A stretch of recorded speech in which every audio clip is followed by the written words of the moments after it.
वक़ुलिल हक़्क़ु मिर रब्बिकुम फ़मन शाअ फ़लयुमिन वमन शाअ फ़लयकफ़ुर इन्ना अअतदना लिज़्ज़ालिमीन नारन अहात बिहिम सुरादिक़ुहा वइन यस्तगीथू युगाथू बिमाइन कल्मुहलि यश्विल वुजूह बि'सश्शराब वसाअत मुर्तफ़क़ा इन्नल्लज़ीना आमनू वअमिलुस्सालिहाति इन्ना ला नुज़ीअु अज्र मन अहसन अमला उलाइका लहुम जन्नातु अदनिन तजरी मिन तहतिहिमुल अन्हारु युहल्लौन फ़ीहा मिन असाविर मिन ज़हबिन वयल्बसून थियाबन खुद्रन मिन सुंदुसिन वइस्तबरक़िन मुत्तकिईन फ़ीहा अलल अराइक निअमत थवाब वहसुनत मुर्तफ़क़ा। वक़ुल और कह दे, अल हक़्क़ु हक़ सच, मिर रब्बिकुम तुम्हारे रब की तरफ से है, तुम्हारे रब की तरफ से आ गया है। फ़मन तो फिर जो, फ़ तो या फिर मन जो, शाअ चाहे, फ़मन शाअ तो फिर जो शख्स चाहे, फ़ल युमिन तो उसे चाहिए कि वो ईमान ले आए, फ़ल युमिन तो वो ईमान ले आए, सो जो चाहे सो ईमान ले आए। वमन शाअ और जो चाहे फ़ल यकफ़ुर सो कुफ़र कर ले। कहो, कह दो हक़ तुम्हारे रब की तरफ से है, सो अब जो चाहे वो कुफ़र कर ले और जो चाहे वो ईमान ले आए और जो चाहे वो कुफ़र कर ले।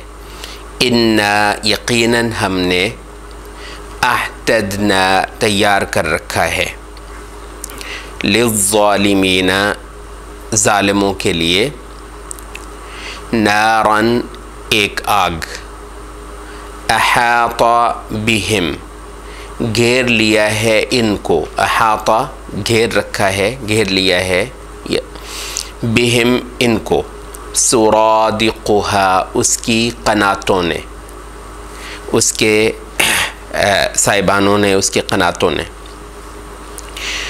हमने एक आग तैयार कर रखी है ज़ालिमों के लिए कि जिसकी क़नातों ने इनको घेर रखा है। वइन यस्तगीथू और अगर वो फ़रियाद करें, इस्तिगासा कहते हैं फ़रियाद करने को, मदद मांगने को। वइन यस्तगीथू और अगर वो करें फ़रियाद, युगाथू तो उनकी फ़रियाद पूरी की जाएगी, बिमाइन एक पानी से, कल मुहले जो तलछट की तरह होगा। का मतलब होता है मानंद, का सिर्फ जो लफ्ज़ का है इसका मतलब होता है मानंद की तरह। अलमुहल तलछट, जो तांबे को जब आप पिघलाते हैं या तेल को आप पिघलाते हैं तो उसके ऊपर झाग आती है, तो उस झाग को मुहल कहते हैं, तलछट। वो कोई धात को या तेल वगैरह जो बहुत ही जलाने वाली चीज़ हो, बहुत गर्म चीज़ हो, तो उसके ऊपर जो झाग उभर आती है तो उसको हम तलछट कहते हैं, मुहल। तो अगर वो वहाँ पे फ़रियाद करेंगे तो उनकी फ़रियाद पूरी की जाएगी एक ऐसे पानी से जो तलछट की तरह होगा, तांबे के ऊपर आए झाग की तरह का होगा। यशवी जो भून डालेगा, शवा यशवी भून देना, आग की लपट जब किसी चीज़ को पड़ती है तो वो भुन जाता है, आजकल अरबी में जो बारबेक्यू के लिए भी शवा का ही लफ्ज़ इस्तेमाल करते हैं। शवा बारबेक्यू, जो आग जल लग लग के गोश्त जो है वो पक जाता है। वो तलछट जैसा पानी भून डालेगा अलवजूहा, चेहरों को, मुँहों को। ऐसे पानी से उनकी मदद की जाएगी जो तलछट जैसा होगा, मुँहों को भून डालता है। बेसा, बुरा है। अशराबो, पीना। शराब अरबी में पीने को कहते हैं, पीना या पीने की चीज़। ये जो जिसको हम उर्दू में शराब कहते हैं, क्योंकि वो पीने का है, वो आपको पता है अंग्रेज़ी में भी ड्रिंक का मतलब वैसे तो पीना ही होता है, लेकिन बसा औक़ात जब आप कहते हैं ही ड्रिंक्स, क्या मतलब होता है उसका कि वो शराब पीता है। तो मतलब है वो वैसे तो पीना है, लेकिन उससे मुराद किसी ख़ास हराम चीज़ का पीना भी मुराद ले लिया जाता है। तो इस तरीके से शराब का मतलब तो पीना है, सिर्फ पीना है। और अच्छे मैंने भी उर्दू में, क्योंकि वो है ही वाइन के मैंने में, ख़मर के मैंने में, तो इस वजह से उर्दू में तो उसका मैना बुरा ही है। अरबी में शराब अच्छी चीज़ भी हो सकती है पीने की, और बुरी चीज़ भी हो सकती है पीने की। इसी वजह से ये शहद की मक्खी के बारे में सूरत नहल में आता है कि तेरे रब ने उसको इल्हाम किया कि तू इस तरह के घर बना अपने, और पहाड़ों पर और छतों पर जाकर जो है ना वो अपना बसेरा कर। और फरमाया कि यख़रुजु मिन बुतूनिहा शराबुन मुख्तलिफ़ुन अलवानुहु, उसके पेटों से, शहद की जो मक्खियाँ होती हैं उनके पेटों से एक शराब निकलती है। शराब मुख्तलिफ़ुन अलवानुहु, रंगा रंग। फ़ीहि शिफ़ाउल लिन्नास, शहदी के बारे में कह रहे हैं, शहदी के बारे में है कि उसके पेटों से एक पीने की चीज़ निकलती है, शराब पीने की चीज़ निकलती है, रंगा रंग होती है, मुख्तलिफ़ रंगों का होता है शहद। तो फ़ीहि शिफ़ाउल लिन्नास, रंग जितने भी मुख्तलिफ़ हों उनमें लोगों के लिए शिफ़ा है। तो शहद को शराब कहा गया है। ठीक है, कहने का मतलब ये है कि अरबी में शराब का लफ्ज़ जो है ना वो है। तो वैसे ही मतलब कहते हैं कि गेट मी ड्रिंक, अहज़िली शराबन, अरबी में हम करते हैं कि मेरे लिए शराब ले आओ। मुराद ये है जूस ले आओ, पानी ले आओ, कोई भी पीने की चीज़, तो उसको हम शराब कहते हैं। तो अरबी में आज भी शराब इस वसी महीने में चलता है, अच्छी चीज़ भी हो सकती है और हराम चीज़ भी हो सकती है। अलबत्त उर्दू में शराब आपको पता है मतलब वो कहते हैं। तो इस वजह से यहाँ जो है वो मैना नहीं है। अच्छा, वसाअत, और बुरी है। साअत, सा यसू, बुरा हो जाना, बुरा होने वाला। वसाअत, बुरी होने वाली है। मुर्तफ़क़ा, बसने की जगह, ये फ़ायदे की जगह। मुर्तफ़क़, फ़ायदा लेने की जगह, ठहरने की, फ़ायदा लेने की, बसेरा करने की जगह। बहुत ही बुरी है बसेरे की जगह के तौर पर वो दोज़ख। इन्नल्लज़ीना आमनू, बेशक वो लोग जो ले आए ईमान, व अमिलुस्सालिहाति, और कर लिए उन्होंने सालेह आमाल। इन्ना, यकीनन हम, ला नुज़ीउ, नहीं ज़ाया करने वाले, अजरा, बदले को, अजर को, मज़दूरी को, मन, उसकी, जो अहसना, अच्छा किया, अमला, अमल। तो जो लोग लाए ईमान और सालेह कर लिए उन्होंने अमाल, तो हम नहीं ज़ाया करने वाले अजर उन लोगों का जो अच्छे आमाल करने वाले हों। उलाइका, ये लोग हैं, लहुम, इनके लिए हैं, जन्नात अदन, हमेशगी के बाग। जन्नात, जन्नत की जमा, जन्नत का मतलब बाग जो इतना सब्ज़ा हो, जिसके अंदर लहलहाता, मतलब कोई जगह जो है वो वहाँ पर बंजर ना हो, तो उसको हम कहते हैं जन्नात। तो जो ढके हुए सब्ज़े के बाग होते हैं, तो जन्नात अदन, अदन का मतलब हमेशगी, हमेशगी के बाग हैं उनके लिए। तजरी, चलती हैं, मिन तहतिहिम उनके नीचे से, अल अनहारो नहरें, उनके नीचे से बहती हैं नहरें। यहाँ जो है वो आम तौर पर कुरान मजीद में जगह जगह जन्नातुन तजरी मिन तहतिहा आता है। अब देख रहे हो जन्नातुन तजरी मिन तहतिहा अल अनहार, या एक जगह पर जन्नातुन तजरी तहतहा अल अनहार भी आता है, लेकिन हा आता है। यहाँ पर क्या है, हिम, तजरी मिन तहतिहिमुल अनहार, उनके नीचे से, यानी उन जो जन्नती हैं उनके नीचे से नहरें जो हैं वो बहती हैं। तो यहाँ पर जो है वो उलमा ने जो इसकी तफासिर में कहा कि वो यूँ लगता है कि अगर वो मतलब नज़ाकतें हैं ना जन्नत वालों की, कि अपने बेडरूम में भी वहाँ पर पड़े हैं तो वहाँ भी नीचे नहरें गुजरती हैं। आप ज़रा नखरे देखें ना ज़रा, मतलब जो तसव्वुर है वो तो नहीं कैसा यहाँ पर कोई होगा, बहुत ही को मालदार होगा, उसने पता नहीं कैसा महल बनाया होगा। हो सकता है उसने ये भी चौंचला किया हो कि उसके जो बेडरूम है उसके नीचे से भी झरने चल रहे हों मसलन। तो यहाँ पर जो है ना वो ये जो नहरें चलना है वो बागात के नीचे नहीं जिक्र कर रहे हैं, बल्कि जन्नतियों के नीचे जहाँ भी हैं वो नीचे से नहरें बहती हैं, उनके झरने चलते हैं उनके नीचे।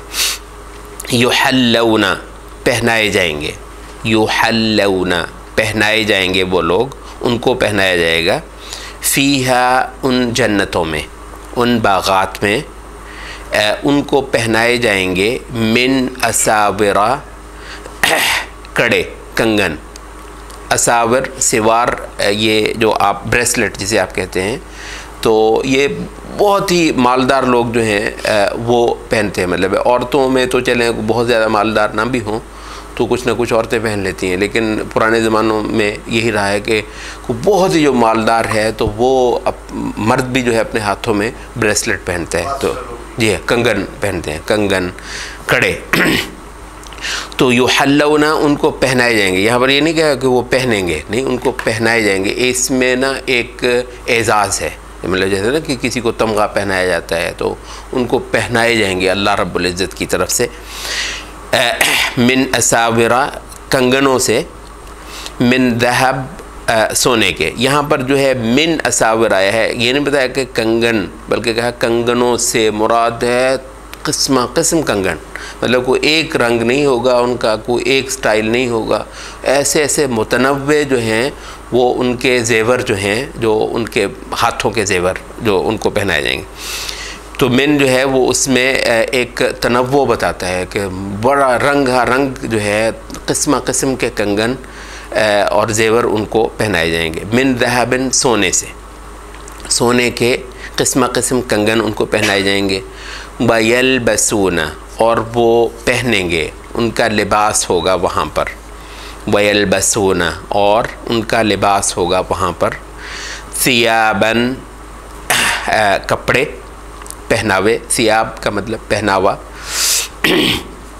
सौब की जमा है। खुद्रन सब्ज़, सब्ज़ मिन सुंदुसिन रेशम के, सब्ज़ रेशम, रेशम में मतलब वैसे तो कोई भी रंग आप पहन लें, मतलब लेकिन ये है कि बिलउमूम रेशम के अंदर कहते हैं कि जब सबसे जचता रंग होता है वो हल्का सब्ज़ रंग होता है।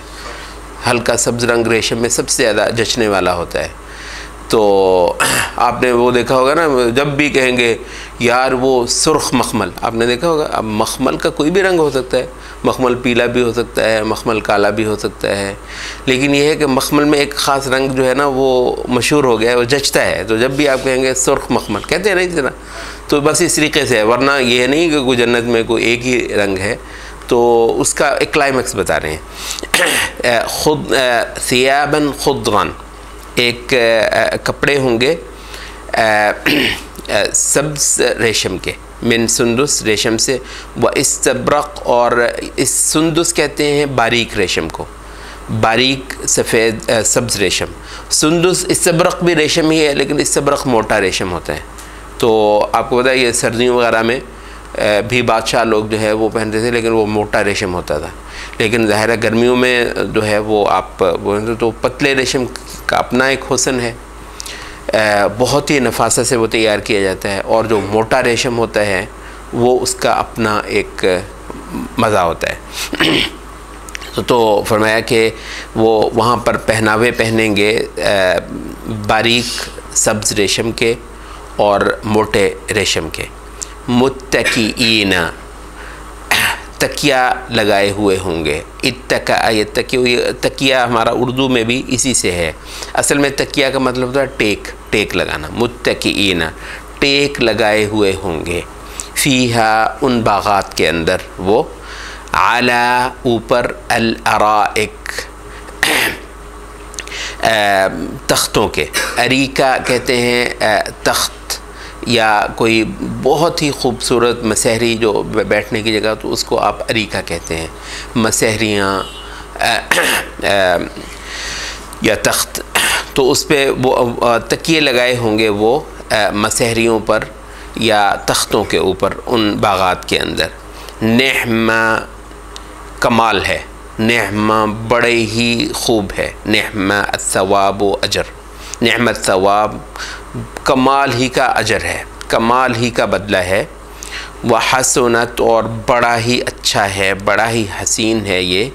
मुर्तफ़क़ा, रहने की जगह, बड़ी ही हसीन है ये रहने की, बसेरा करने की, फ़ायदा उठाने की, लुत्फ़अंदोज़ होने की जगह। तर्जुमा हम एक तेज़ी से दोबारा कर लेते हैं। कहो वक़ुल हक़्क़ु मिन रब्बिकुम, कहो हक़ है तुम्हारे रब की तरफ से। सो जो चाहे वो ईमान ले आए और जो चाहे वो कुफ्र कर ले। यकीनन हमने तैयार कर रखी है ज़ालिमों के लिए एक ऐसी आग कि जिसकी क़नातों ने इनको घेर रखा होगा। और अगर वो वहाँ फ़रियाद करें तो फ़रियाद की पूरी की जाएगी उनकी वहाँ ऐसे पानी से जो तांबे की तलछट की तरह पक रहा होगा और मुँहों को भून डालेगा। बहुत ही बुरा है वो पीना, और बड़ी ही बुरी है जगह वो रहने और फ़ायदा उठाने की।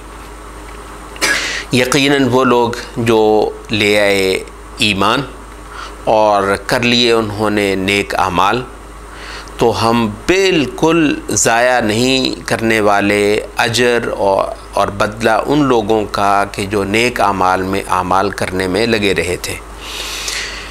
ये तो वो लोग हैं कि जिनके लिए हैं हमेशगी के बागात, उनके नीचे वहाँ नहरें बहती होंगी और पहनाए जाएंगे उनको सोने के किस्म किस्म कंगन, और पहनावे होंगे उनके वहाँ पर बारीक सब्ज़ रेशम के और मोटे रेशम के। उसके अंदर वो टेक लगाए हुए होंगे, तकिए लगाए होंगे मसहरियों के ऊपर। कमाल है वो सवाब, कमाल है वो बदला, और बड़ी ही हसीन है वो जगह ठहरने की और रिहाइश करने की। ये तो हो गया तर्जुमे पे आपको जैसे हमने कहा कि हम कुछ वक्त ज़्यादा लगाते हैं क्योंकि हम चाहते हैं कि आप लफ्ज़ इसका तर्जुमा आपको याद हो और आप किसी को पढ़ा भी सकें। अब आते हैं हम कुछ इसकी शरह की तरफ। अब पीछे जो मज़मून चल रहा था वो था कुफ़ार के सरदारों का एक तकाज़ा नबी सल्लल्लाहु अलैहि वसल्लम से कि हमारे प्रोटोकॉल का ज़रा ख्याल रखा करो। हम चौधरी लोग हैं, तो हम जब आएँ तो ये जो बेचारे फ़ुक़रे मिस्कीन जो है ना, ये साथ ही ना बैठ जाया करें, तो उससे हमारी शान में कुछ फ़र्क आता है। और फिर तुम भी हमें अपनी बात नहीं सुना सकते। आपको पता है इस पे हमने जो है वो बात की। तो यहाँ क्योंकि मसला था क़द्रों का, वैल्यूज़ का, और इस्लाम जो है वो क़द्रों की, आप जैसे कह लें कि क़द्रों का उरूज है, क़द्रों का क्लाइमेक्स है इस्लाम के अंदर, तो वहाँ बिल्कुल इसकी गुंजाइश नहीं दी गई। हत्ता कि अगर ये भी हो कि हो सकता है हमारी बात सुन ही रहे, अगर चौधरियों को पूरा प्रोटोकॉल दे दिया जाए, तो कहा कि भाड़ में जाएँ। यहाँ है इस्लाम का एक ऐसा हुस्न जो रहती दुनिया तक लोगों को नज़र आना चाहिए कि यहाँ गरीब अमीर का इस महीने का कोई फ़र्क नहीं है। ठीक है, मोहम्मद सल्लल्लाहु अलैहि वसल्लम जैसा सैयद जो है जो सरदार है दो जहानों का, वो इन गरीबों के साथ भी उतनी ही रग़बत से बैठता है जितनी इन चौधरियों के साथ बैठता है। और इस मामले में मोहम्मद सल्लल्लाहु अलैहि वसल्लम बिल्कुल मजाज नहीं होंगे कि वो इन दोनों के साथ मुख्तलिफ़ अंदाज़ जो है वो इख्तियार करें। अच्छा, उसके हवाले से फिर ये भी एक उसमें फिर एक और भी मौजू चला दिया गया, वो ये है कि इतना नहीं है, बल्कि ये है कि अगर किसी के अंदर तुम ये देखो कि उसके अंदर खुदा की तलब पाई जाती है, ठीक है, युरीदून वजह, भाई जो खुदा के मुतलाशी हैं वो तो ऐसे ज़बरदस्त हैं, उनके साथ तो बस जुड़ जा, उनके साथ तो जीना मरना कर ले, उन सुबह शाम उनके साथ जो है वो शामिल हो जा, तो वो तो इतने ज़बरदस्त है। तो वहाँ से और ये भी कहा कि ये जो लोग हैं इनकी बातों में नहीं आना कि जो हद से गुजर जाने वाले हैं, खुदा से गाफिल हैं वगैरह। तो वो मौजू करके अब उसी मज़मून को की एक और जहत को बयान किया जाता है। वो क्या है? वो ये है कि मोहम्मद सल्लल्लाहु अलैहि वसल्लम की कोई मजबूरी है कि वो हर हाल में तुमसे ये मनवा कर जाएँ? वो ना भाई ना, ये जिसकी ज़रूरत है वो मान ले और जिसकी ज़रूरत नहीं है वो बिल्कुल भी ना माने। बिल्कुल आज इसकी मुकम्मल आज़ादी और इसका इख्तियार जो है वो हासिल है। तो ये मज़मून जो है अब यहाँ पर बयान हुआ है, वो क्या है? वो है अल्लाह ताला का बेनियाज़ होना, और हत्ता कि अल्लाह ताला की तरफ बुलाने वालों का भी एक दर्जे में बेनियाज़ होना ज़रूरी है, क्योंकि को मजबूरी लगी हुई है। ये यानी वो जो हिर्स है ना हमारे अंदर कि किसी तरीके से तुम दोज़ख से बच जाओ, वो दरअसल शफ़क़त है तुम्हारे लिए। और खुदा की इबादत के अंदर ज़्यादा से ज़्यादा लोगों को लाना एक तड़प है हमारी, वो एक और चीज़ है। वो असल में खुदा से एक ताल्लुक़ है हमारा, जो यूँ बोल रहा है, जिसकी वजह से हम बहुत ज़्यादा चल कर, पैदल पहुँच कर, पहाड़ों पे चढ़ कर, रेगज़ारों में चल कर भी लोगों के पास पहुँचेंगे कि भाई तुम्हारी हिदायत के लिए पहुँचे हैं, तो हमारा ना कोई फ़ायदा है। वो ठीक है, वो अपनी जगह पे ठीक है, मगर ये कि उसमें कोई मजबूरी ज़ाहिर हो कि पता नहीं क्या मजबूरी है। मजबूरी क्या है भाई? मतलब इतनी आला चीज़ है, जहानों के अंदर इससे आला चीज़ कभी आई ही नहीं है। तो भाई ऐसी दौलत है, हम तो तुमसे शेयर करना चाह रहे हैं, वो दौलत है कमाल की। तो यहाँ जो है ना वो उस मज़मून को बयान किया जा रहा है जिसके अंदर एक बेनियाज़ी है और एक दाई का बुलंद होना है। सैयद कुतुब कहते हैं इस्तिला ईमानी, ईमानी बुनियाद पर भी मोमिन के यहाँ एक एहसास बरतरी होता है, ठीक है। तो मोमिन जो होता है उसके यहाँ कोई कमतरी का एहसास नहीं होता है, कोई मजबूरी का, लाचारी का नहीं होता। तो एक एहसास बरतरी होता है कि मेरे पास अल्लाह का शुक्र है, अल्लाह की दी हुई वो चीज़ है जो पूरे जहान में किसी के पास नहीं है। अच्छा, तो वो मज़मून यहाँ पर बयान किया जा रहा है कि भाई हक़ तुम्हारे रब की तरफ से है, सो जो शख्स आज़ादी के साथ चाहे ईमान ले, चाहे तो कुफ्र कर ले। अच्छा, यहाँ अलबत्ता एक और मज़मून इसके अंदर आ जाता है जो कि फ़िज़ात ही तो सियाक़ का मकसूद ये नहीं है, लेकिन ज़ाहिर है जब एक बात आ गई तो उससे कुछ और मज़ामीन भी निकल आते हैं। वो मज़मून क्या है? वो मज़मून तक़दीर से मुताल्लिक़ है। अच्छा, यहाँ आप ज़रा नोट फरमाएँ कि यहाँ बंदे की मशीयत का इस्बात किया गया है, बंदे की मशीयत को माना गया है कुरान में। फ़मन शाअ, सो जो बंदा, आदमी जो चाहे सो ईमान ले, जो चाहे। लफ्ज़ क्या है अरबी का? शाअ, शाअ मशीयत है। तो मशीयत बंदे की भी है, कुरान मजीद की रूह से बंदे की भी मशीयत है। तो उस मशीयत जिसकी हो वो ईमान ले, जिसकी मशीयत ना हो, तो मशीयत का मतलब क्या होता है? चाहना, चाहना, इरादा करना, ठीक है। तो चाहना, इरादा करना बंदे का इरादा है, बंदे का की मशीयत है, बंदे का चाहना है। वजह क्या है? वजह ये है कि तकदीर के मसले में दो गिरोह हुए हैं, दो फ़िरक़े या दो गुमराहियाँ हुई हैं, और तीसरा जो है वो है अहले हक़, अहले सुन्नत, जो सहाबा के तरीक़े पर तकदीर पे ईमान रखते हैं। तो एक गुमराही क्या है? एक गुमराही वो है जो बंदे की मशीयत का इनकार करती है, कहते बंदे की क्या मशीयत है भाई, अल्लाह ताला ने कहा नहीं है कि भाई जिसको चाहे अल्लाह हिदायत दे, ये ठीक है ना, जिसको अल्लाह चाहे उसको हिदायत दे और जिसको चाहे अल्लाह ताला गुमराह करे। तो बहुत सारी कुरान मजीद में जगह पर हुआ है। तो भाई अल्लाह ताला जिसको चाहता है उसको हिदायत देता है, अल्लाह ताला जिसको नहीं चाहता उसको हिदायत नहीं देता, ताकि उसको गुमराह भी कर देता है।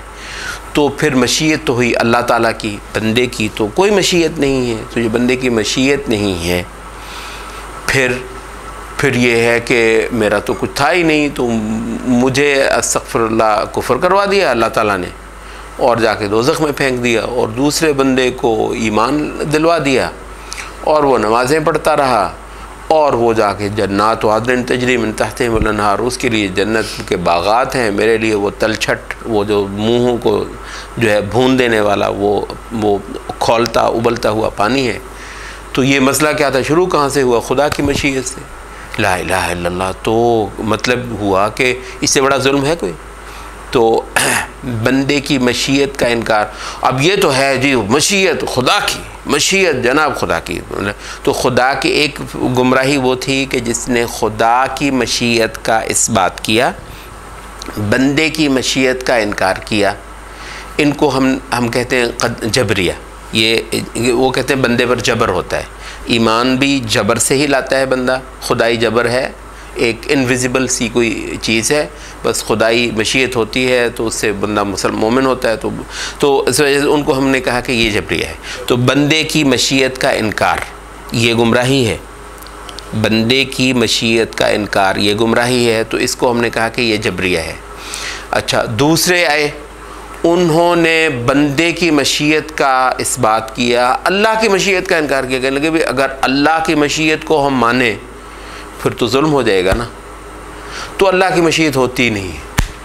ये कैसे हो सकता है, इस जहान के अंदर कोई वाक़या रूनुमा हो और वो महज आपकी मशीयत से हो जाए, अल्लाह की मशीयत हो ही ना उसमें, ये कैसे हो सकता है? अल्लाह की मशीयत के बग़ैर तिनका भी नहीं हिल सकता। तो हर वाक़या जो बंदे से मुताल्लिक़ होना है उसके अंदर उसकी अपनी भी मशीयत है, एक दर्जे में, एक उसकी को हद है, और उसके बाद खुदा की मशीयत शुरू हो जाती है, और दोनों ही मशीयतें हों तो बंदे का हिदायत पाना या गुमराही पाना होता है। तो अल्लाह की भी मशीयत है। तो इन लोगों ने क्या किया, इन्होंने अल्लाह की मशीयत का ही इनकार कर दिया और सिर्फ बंदे की मशीयत का इकरार किया। कहने लगे जी इंसाफ तो यूँ होगा कि अल्लाह की कोई मशीयत हो ही ना, बंदे ही की मशीयत हो, हाँ फिर ठीक है हम कहेंगे कि ये जन्नत में गया तो महज अपने इरादे से और अपने फ़ैसले से गया, और ये बंदा दोज़ख में गया तो महज अपने इरादे और अपने फ़ैसले से गया। तो अब जो है ना इंसाफ अब हुआ कि अगर हम अल्लाह की मशीयत का इनकार कर दें। उन लोगों ने कहा कि अल्लाह ताला की जो है ना वो कुदरत पर ईमान तब हुआ जब हम बंदे की, उन्होंने अदल का इनकार कर दिया, इन्होंने खुदा की तकदीर का इनका इनकार कर दिया। खुद इनको हमने कदरिया, ये इस फ़िरक़े का नाम कदरिया है। तो जो अहले ईमान थे, अहले सुन्नत थे, अहले इत्तिबा थे, सहाबा के तरीक़े पर तमाम नुसूस को बैक वक्त ईमान लाना।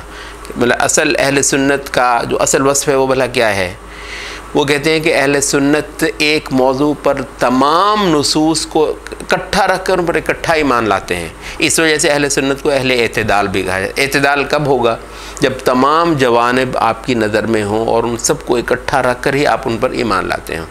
तो इन्होंने क्या कहा? इन्होंने कहा कि अल्लाह की मशीयत भी कुरान मजीद से साबित है। ठीक है जी,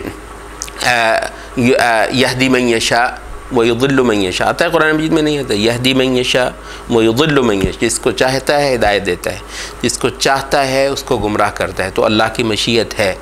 तो ये मत समझो, मतलब है हो सकता है एक तकब्बुर तुमने इख्तियार किया, तुमने घुमंड रखा, तुमने हक़ को बार बार रद्द किया, तो खुदा ने फिर तुम्हारे दिल की वो सलाहियत जो है वो ख़त्म कर दी जो कि हक़ को पाता और हक़ को सराहता है। इतनी बार तुम्हें दिया, तुमने नहीं लिया।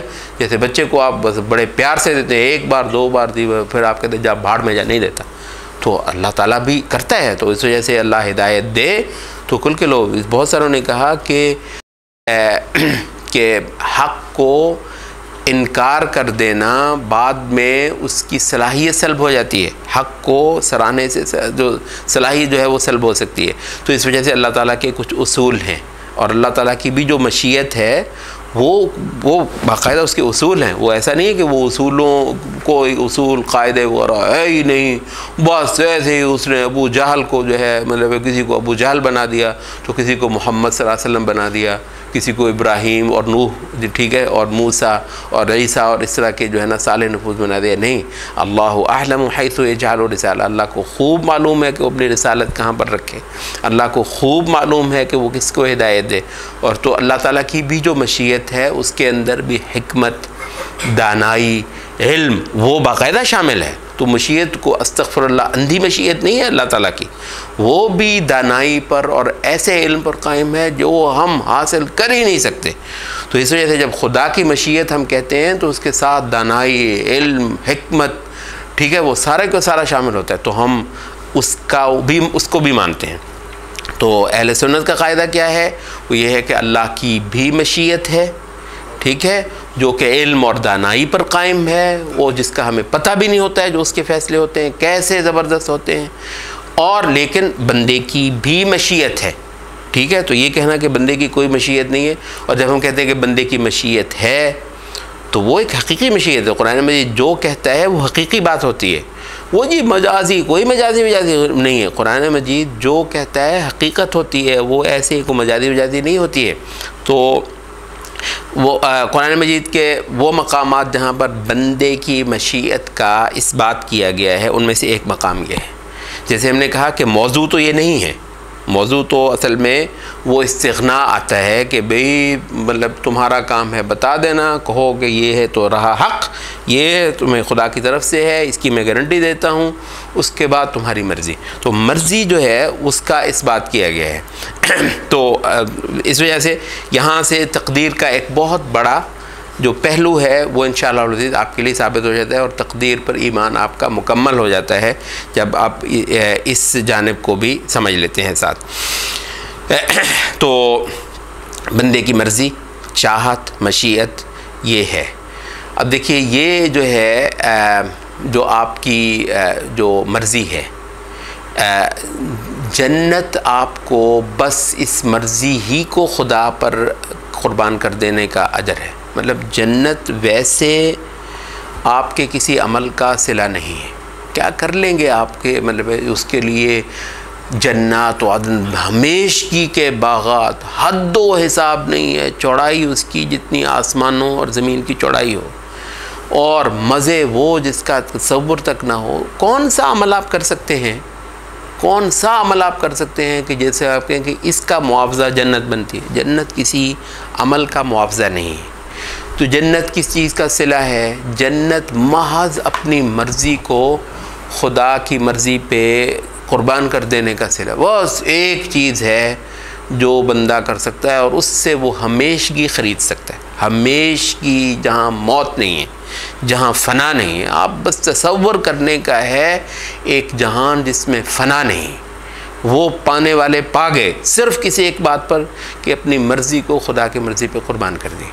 ठीक है, तो मनशा तो मशीयत तो दी मुझे, वो तो है अल्लाह ने मुझे दी हुई है, मगर मैंने कहा खुदाया ये तेरे ऊपर क़ुरबान, ठीक है, तेरे कहने के ऊपर क़ुरबान। तो ये इख्तियार जो है बंदा एक उसूलन एक बार ख़त्म करता है जब वो कहता है अशहदु अल्ला इलाहा इल्लल्लाह। उसूलन अपना इख्तियार एक बार ख़त्म कर देता है खुदा के इख्तियार के ऊपर, ठीक है, एक बार उसूलन करता है, और अमलन कदम कदम पे करता है।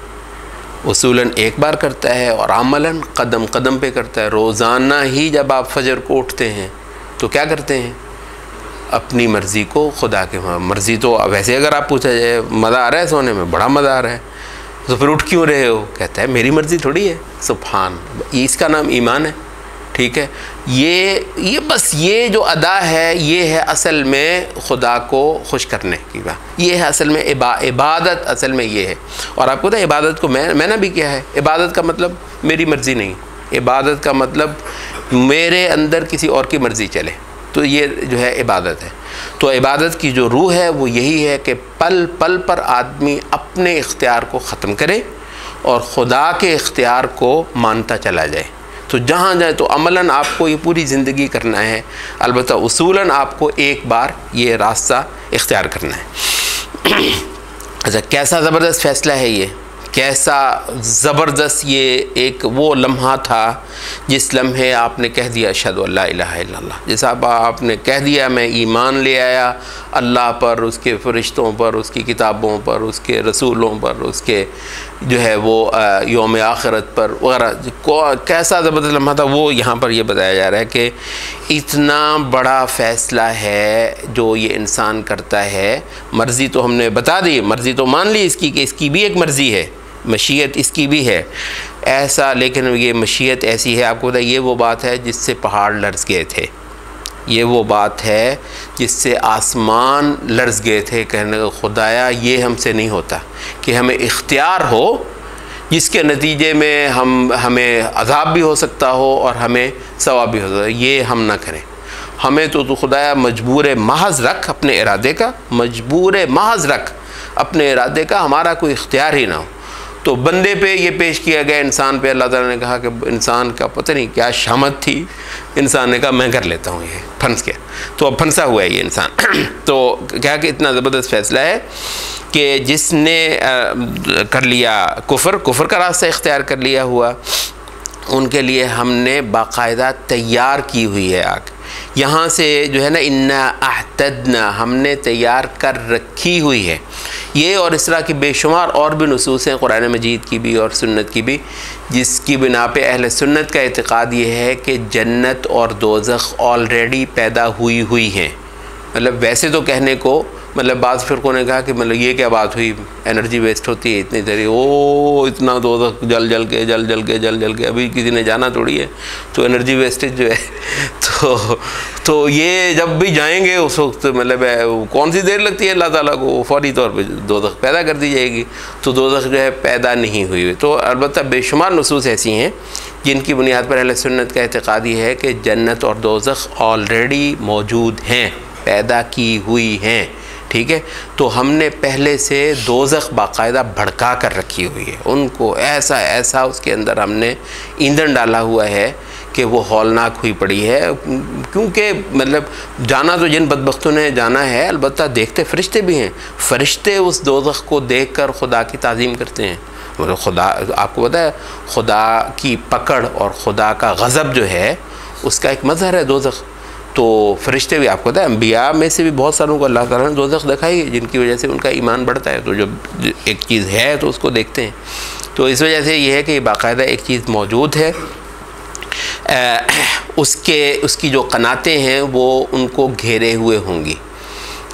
तो ये एक तो ये है कि दोज़ख है, उसकी जो दीवारें हैं वो भी दोज़ख की हैं, वो भी आग ही आग है। तो बाद मुफस्सिरीन ने कहा कि इतनी चौड़ाई की कि 40 साल आदमी जो है वो अगर भागता रहे तो उन दीवारों की चौड़ाई को अबूर न कर सके। तो यानी इस तरीक़े से उसके अंदर हमने बंद कर दिया हुआ है उस बदबख्त को कि जिसने इतने बड़े जहान के अंदर आँख खोली थी और यहाँ खुदा की किब्रियाई ना कर पाया, खुदा की अज़मत को यहाँ पहचाना, उसकी शहादत नहीं दे पाया। हमारे ये सजदे, हमारी ये नमाज़ें कैसी ज़बरदस्ती, क्योंकि ये खुदा की किब्रियाई की शहादत है। हमारी ये दुआएं, हमारी ये पुकारें, हमारी ये इल्तिजाएं, हमारे ये सजदे, तो इन ज़ालिमों ने इस जहान के अंदर आँख खोली और खुदा की अज़मत की शहादत न दे पाए। तो अब ऐसी कनातें जो हैं, ऐसी दीवारों के अंदर उनको जलती के अंदर घेर दिया गया है। और प्यास से बिलक कर जब बुरा हाल होता है तो ज़ाहिर प्यास लगती है, तो कुछ पानी दो। पानी उनको जब दिया जाता है तो वो खौलते हुए तांबे की जो तलछट है, तो आपका ज़रा तसव्वुर करना है कि धात एक पिघलाई गई हो, उसके भी एंड जो ऊपर खौलता हुआ जो सबसे गर्म चीज़ जो ऊपर आती है, तो वो अगर किसी के मुंह को लगे तो उसका क्या बुरा हशर हो। तो वो भून डालती है मुँहों को। तो इसी वजह से अब्दुल्लाह इब्न मसूद कहते हैं एक बार अपने तलामिज़ा को नसीहत करते हुए रो पड़े। तो कहने लगे कि तुमने कभी सिरी पकी हुई देखी है? वो उसके जब होंठ जो होते हैं बकरे के, वो जब आग पर रखे हुए होते हैं तो कितने वो आगे को आए हुए होते हैं, इतने मोटे हुए होते हैं, कहते कभी सिरी पकी हुई देखी है कैसे उसके होंठ जो होते हैं वो मोटे हुए होते हैं, कहते मुझे दोज़खी का चेहरा यूँ नज़र आ रहा है। तो कुरान मजीद ने मंजर कशी जो है वो इस कदर की हुई है कि आप बाकायदा दोज़खी की तस्वीर देख लेते हैं इस कुरान मजीद के अंदर। तो मुँहों को वो भून डालती है, बस बहुत ही बुरा है वो पीना, और वो देखो वो रहने की जगह नहीं है। अभी तुमको बताए देते हैं, समझाए देते हैं, मत फ़ैसला करो उसका। तो आपने जो हर लम्हे अपने उस फ़ैसले की तजदीद करनी होती है ना, हमने कहा फ़ैसला तो उसूली एक बार कर किया, मगर उस लम्हे की तजदीद आपको पल पल पर करनी होती है। तो उसके लिए आपको ये बेहतरीन मकाम है ये याद रखने का कि कैसा ज़बरदस्त मैंने वो एक फ़ैसला किया हुआ है जिसको अब कदम कदम पर मैंने ताज़ा करना है और उसकी मैंने तजदीद करनी है और उसका अमली इजहार खुदा के सामने मैंने करना है। तो अच्छा, अब ऐसी तारीक, अंधेरी और ख़ौफनाक वहशतनाक तस्वीर दिखाई गई है उन लोगों की कि जिन्होंने अपनी मर्ज़ी को अपने उस बदबख्ती के लिए इख्तियार किया। और अब ये जो दूसरी तस्वीर है उसमें जो लुत्फ़ है वो भी आप मतलब देख लें, क्या मज़े का है कि भाई जिन लोगों ने ईमान और अमल सालेह का रास्ता इख्तियार किया। अब यहाँ पर आप देख लीजिए कुरान मजीद में को तकरीबन कोई मकाम नहीं होगा जहाँ इन दो बातों का साथ ज़िक्र नहीं है, ईमान और अमल सालेह। तो ये भी जान लीजिए कि किसी जगह पर अगर अमल सालेह का ज़िक्र ना हो तो सिर्फ़ ईमान का हो, वहाँ पर ईमान का अपना मतलब जो होगा वो अमल सालेह को शामिल होगा। ठीक है, अगर किसी जगह पर अमल सालेह का ज़िक्र ना आए तो ईमान में अमल सालेह शामिल है। ठीक है, बेशुमार चीज़ों में नबी सल्लल्लाहु अलैहि वसल्लम ने फरमाया कि ये ईमान है, ये ईमान है, ये ईमान है।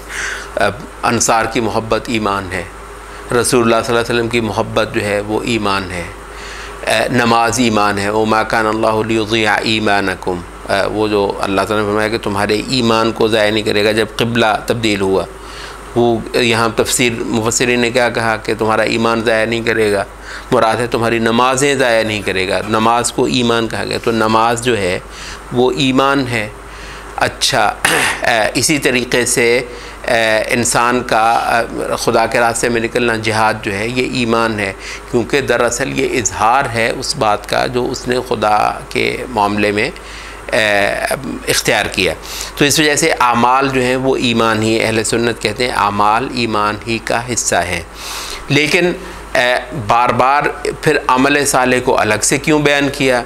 इस वजह से कि कोई इश्काल रहे ही ना, कोई झोल बाकी ही न रहे, और बाकायदा तौर पर ईमान की जो दाखिली जहत है वो भी बयान हो जाए। दाखिली जहत क्या है? जो किसी को नज़र नहीं आती। वो अल्लाह के साथ कोई रिश्ता है आपका, बस वो अल्लाह ही जाने किस पुख्तगी का, किस मज़े का वो ताल्लुक़ है, खुदा से एक प्यार का, मोहब्बत का, खुदा से डरने का, खुदा से उम्मीद लगा रखने का। तो ईमान का बहुत सारा, वो जैसे जड़ जो है, आपको पता है दरख्त कितना ऊंचा होता है, उसकी जड़ तो इतनी भी आपको नज़र नहीं आती, आपको नज़र नहीं आती, मगर वो तो अल्लाह ही जानता है कि कितनी गहरी है।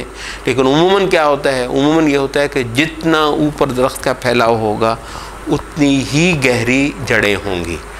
तो दरख्त एक है, दरख्त एक है, उसका नाम ईमान है। उसकी दो जहतें हैं, एक वो जो नज़र नहीं आती, वो अंदर है, उसको ख़ास ईमान कहा जाता है। और अगर मुतलक तौर पर कहा जाए तो ईमान वही है जो अंदर है। जो मुतलक तौर पर जब बोला जाता है ना, एक उमूमी मैंने बोला, तो ईमान से मुराद वो होता है जो किसी को नज़र ही ना आता सिवाय अल्लाह के, वो नीचे वो जड़ें हैं। तो ईमान से मुराद जड़ें होती हैं। और किसी वक्त जो होता है वो ईमान से मुराद जड़ें भी होती हैं और ऊपर का भी होता है। लेकिन यह कि कभी हो नहीं सकता कि ऊपर हो और नीचे ना हो, और कभी हो नहीं सकता कि नीचे हो।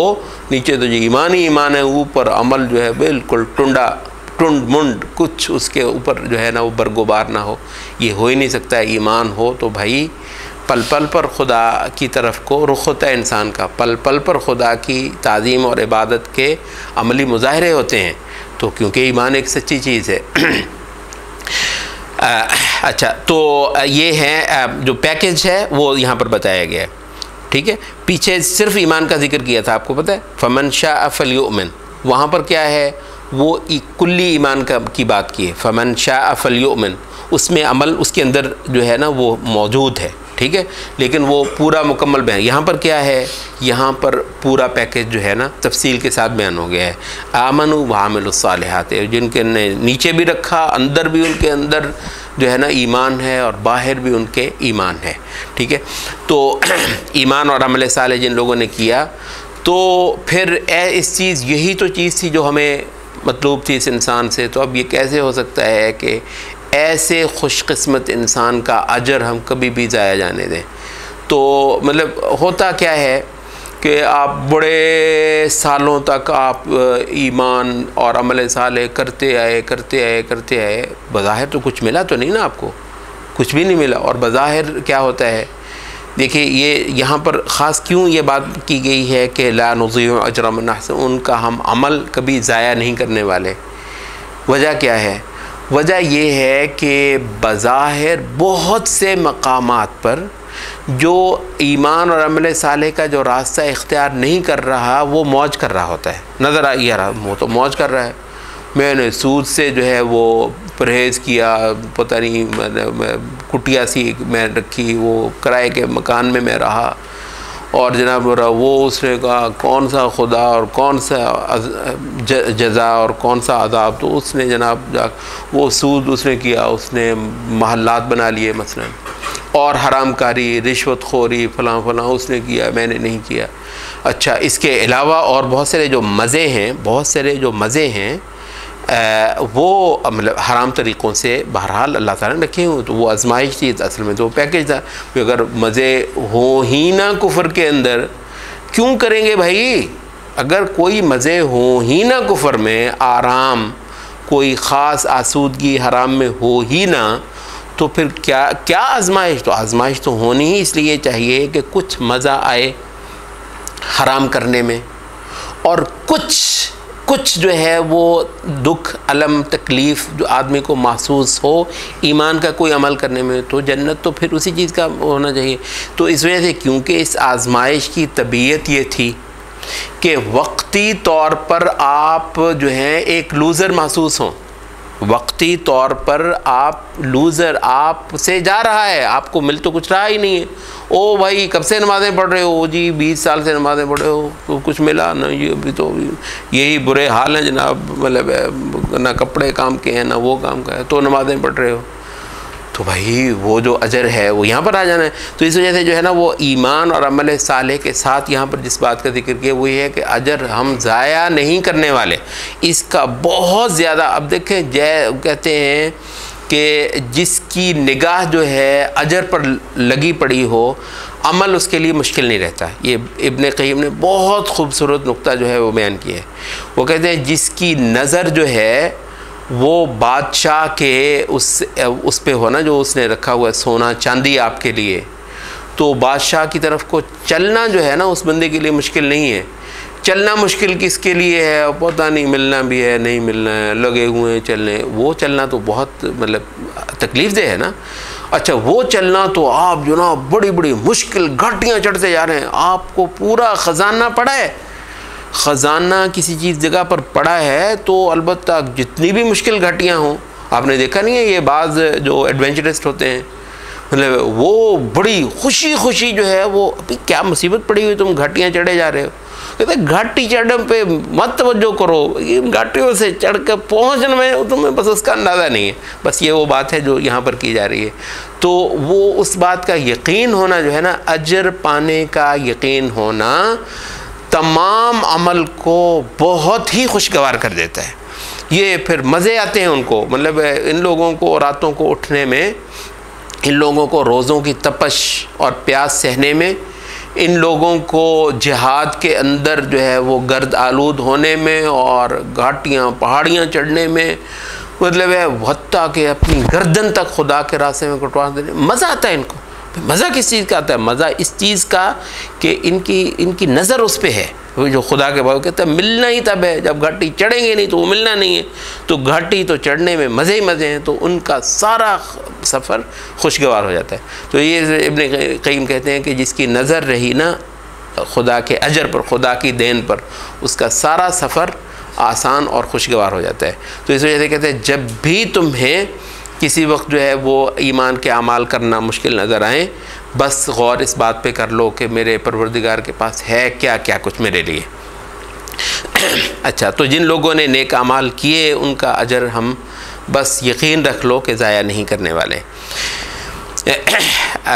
ये इन्ना जो है ना, इन्ना ये शक को ज़ाइल करने के लिए लफ्ज़ इन्ना इस्तेमाल करते हैं। इसी वजह से उर्दू में इन्ना का मतलब बेशक करते हैं ना, तो शक बाकी न रहे कि इंशाअल्लाह जब तुमने ये कर लिया फ़ैसला तो तुम्हें बहुत कुछ खुदा के यहाँ मिलने वाला है।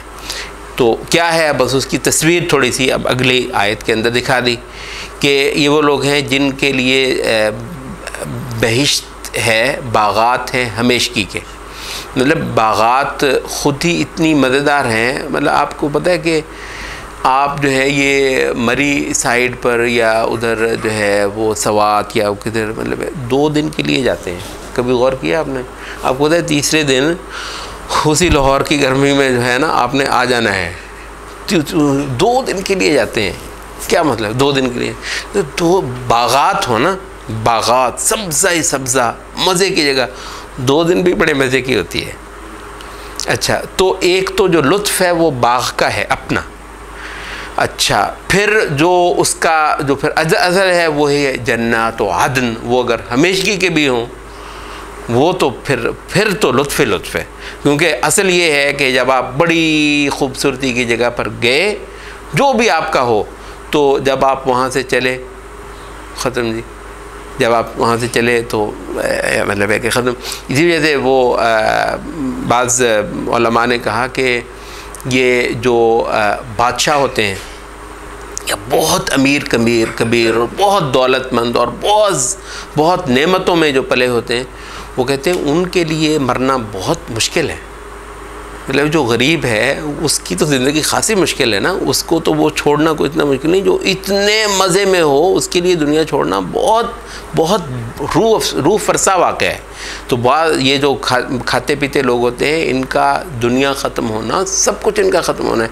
तो एक मज़े की जगह से निकलना जो है वो नहायत तकलीफ़ दे है। तो यहाँ बताया गया है कि वो मज़े की जगह ऐसी है कि फिर उससे निकलना नहीं। तो जन्नत का जो हुस्न है, एक तो उसका जो अपना है और एक हुस्न का उसका जो बहुत बड़ा जो है वो ये है कि वो हमेशगी है। तो फरमाया कि तो ये है कि वो हमेशगी है। तजरी मिन तहतिहिमुल अन्हार, और उसके अंदर फिर चोंचले हैं, नखरे हैं, ऐसे ठाठ हैं। मतलब ऐश जैसे कहते हैं ना, ऐश अय्याशी, तो अय्याशी लग्जरीज़ का जो तसव्वुर है वो असल में जन्नत के अंदर है।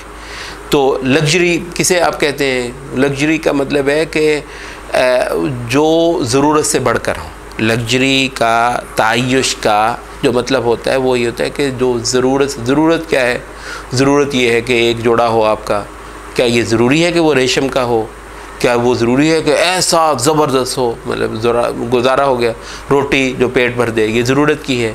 तो दुनिया में तो मतलब ज़रूरतें आपकी पूरी हो जाएं तो बहुत बड़ी बात होती। यानी हकीकत ये है बेशुमार ज़रूरतें आपकी दुनिया में पूरी नहीं हो रही होती। तो जन्नत क्या है? जन्नत वो घर है जो ज़रूरतों तक महसूर नहीं है। ये नहीं है कि वहाँ ज़रूरतें आपकी पूरी होंगी, और ना भाई ना, वहाँ आपके चोंचले पूरे होंगे, वहाँ आपके ठाठ पूरे होंगे। आप कहें जी मुझे तो मतलब ये चाहिए, मुझे तो ये चाहिए, मांगते चले जाएं, मिलता चले जाएं, तो वो है। तो उसका जो नक्शा मतलब वो ये है कि जहाँ हों वहाँ नीचे झरने चल रहे हों, ऐसे खूबसूरत अंदाज में। पानी का और सब्ज़े का को ख़ास रिश्ता है इंसान की तबीयत के साथ। मतलब 2 चीज़ें, पानी और सब्ज़ा, आज भी यानी ये 2 चीज़ें जो हैं ये ज़िंदगी की असल अलामत है। आज भी वो लगा के हबल टेलीस्कोप झांक रहे हैं। क्या झांक रहे हैं? जगह जगह पे पानी और सब्ज़ा। मतलब जहाँ पानी और सब्ज़ा मिल गया वहाँ ज़िंदगी है। तो ज़िंदगी का वजूद भी पानी और सब्ज़े से है, और ज़िंदगी का हुस्न और ज़िंदगी का जो कामिलियत है वो भी पानी और सब्ज़े से ही है। इन दोनों का ही जो है ना वो जिक्र किया है कि पानी और सब्ज़ा जो है उनके साथ हर जगह वहाँ चलता है और मौजूद है। और फिर ये है कि अब उनको जो है वो कंगन सोने के रंगारंग जो है किस्म पहनाए जाते हैं। अब ये जो कंगन है ज़रूरत की चीज़ तो नहीं होती है ना, मतलब लग्जरी है। तो लग्जरी की एक इंतहा जो है वो बताई जा रही है कि ऊपर से ऊपर ज़ेब व आराइश ज़ीनत जो है उनको बढ़ बढ़ कर उनको फ़राहम की जाती है। और जनाब वो रेशम भी दो किस्म का जिक्र किया, भाई एक बारीक रेशम पहनना है तो उसका भी कोई हद नहीं है, वो भी कैसे कैसे खूबसूरत बारीक रेशम। मोटे रेशम में एक और जो है ग्रेस होती है, तो वो कहा कि मोटे रेशम जो है वो उनको वहाँ पर पहनाए जाते हैं। और फिर ये जो एक तसव्वुर होता है आखिरी दर्जे की आसूदगी का, वो टेक लगाने में होता है, और वो भी मज़े की खूबसूरत मसहरियाँ और तख्त लगे हुए हों, उनके ऊपर आप जो है ना वो टेक लगाकर तकिया लगाकर बैठे हों। तो ये आसूदगी का और तहय्युश का जो एक जिसे आप कहते हैं कि क्लाइमैक्स है, तो वो आपको बताया है कि वहाँ पर है। चलने फिरने का जिक्र नहीं हो रहा, बल्कि टेक लगाकर बैठे होने का जिक्र हो रहा है। तो ये इतना सारा एक बस सिर्फ तस्वीर है, मतलब एक मंजर कशी है। बस ये तस्वर आप 2-3 ये सिर्फ ये स्लाइडें देख लें जन्नत की, तो आपको कुछ अंदाज़ा हो जाता है कि कैसा मज़ा है। तो उसका फिर लुब्बे लबाब क्या हुआ, आखिरी बात नेहमत सवाब, बस कमाल ही का है। बस ये जान लो कि खुदा ने खुश हुआ खुदा की चीज़ से, और खुदा ने कहा इसको मैं खुश कर दूँ, फिर बाकी क्या रह गया, खुदा खुश हुआ और खुदा ने खुश कर दिया, बात ख़त्म। तो ये किस चीज़ का था, एक फ़ैसला जो आपने कर लिया था ज़िंदगी के अंदर। वह हसनत मुर्तफ़क़ा, और बस मज़े ही की जगह है, बहुत ही खूबसूरत हसीन जगह है वहाँ पर रहने की। तो रहना और ज़िंदगी करना किसी जगह पर और किसी मकाम से फ़ायदा हासिल करना, तो ये तो है, ये तो क्योंकि अगला जहान एक हकीकत है। तो मुर्तफ़क़ जो रहने की फ़ायदे की जगह वो दोज़ख भी है, मगर बहुत बुरी जगह है, और अच्छी जगह ये भी है, और जो कि बहुत कमाल की जगह है। तो आप कुरान मजीद पढ़ते हैं, बस कुरान मजीद बार बार आपको एक पॉइंट पर बार बार लेता है, फ़ैसला फ़ैसला फ़ैसला ईमान का, ईमान पर रहने का, आखिरी लम्हे तक खुदा का वफ़ादार रहने का। तो ये कुरान मजीद आपकी मदद जो है मुसलसल करता रहता है इस बारे में।